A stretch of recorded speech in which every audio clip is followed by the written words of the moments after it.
Have you ever experienced a moment where your emotions feel bigger than the situation that you're currently in? It can be triggered by somebody saying something small or even just feeling a certain shift in your energy to where your whole body starts to tense up. You can start to feel your stomach drop, you can start to feel a sense of anger, of panic, or even just sadness, and it's not necessarily aligning with what's currently taking place. When this happens, it's not always about what's taking place in the present, but that your body is reliving and re-experiencing an old emotional memory, and it can also be something that you're not actually conscious about that happens.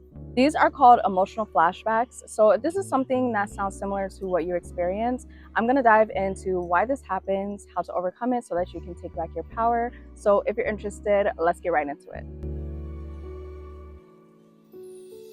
Hi loves, welcome back to my channel and welcome if you're new. My name is Tyla. Thank you so much for joining me for today's Talk with Ty Tuesday. So today's topic is all about emotional flashbacks, how they happen and how to work through them. So an emotional flashback is when your emotions and your body are reacting as if an old pain is taking place again, even if you are currently safe or there's nothing in the physical that's taking place for you to feel this way. So unlike a memory or like a flashback memory where you are envisioning what's taking place and you're kind of imagining it, this is the same thing, but you're feeling it instead. It's when your nervous system starts to relive a certain painful memory, and it's not even consciously, it's not purposely, and a lot of the times it does not have to connect to what's actually taking place in the present. So this is usually common for anybody that's experienced emotional childhood wounds, long-term stress, unstable or unpredictable environments, as well as rejection experiences. Now let's break down the scientific explanation as to why emotional flashbacks take place. So the brain's alarm system, which is the amygdala, reacts to perceived threat. This causes the thinking brain, which is the prefrontal cortex, to temporarily go offline. This causes your body to respond based on old patterns of danger. So your nervous system can't tell the difference between a past threat and a present discomfort. And this is why emotional flashbacks will feel so real, because your body is just protecting you and remembering something that is experienced previously.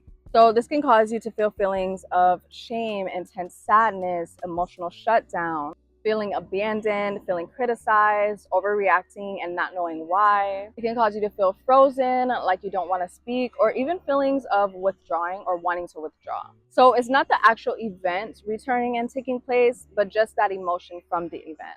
As for some things that trigger emotional flashbacks, it can be someone's tone of voice, someone ignoring you, feeling left out, feeling criticized, someone's anger, feeling misunderstood, not being chosen, being told no, a text not being answered, being rushed, feeling trapped, and someone shutting you down.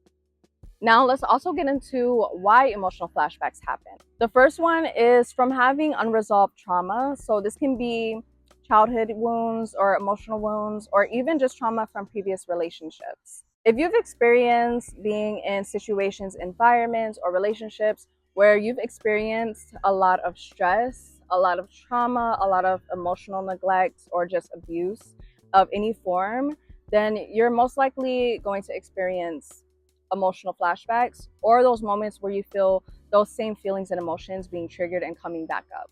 So what you'll notice is that your nervous system starts to train itself and it learns to stay alert. This can also take place if your emotional needs were not always seen and supported, or just even neglected. I also wanted to leave with you a bunch of different questions that you can ask when you notice that these feelings are starting to arise and when you're experiencing an emotional flashback. So feel free to screenshot this, save it. You can also do this as a journal entry, which I think would be beautiful and very helpful if you're just reflecting on the emotional flashback that you've had.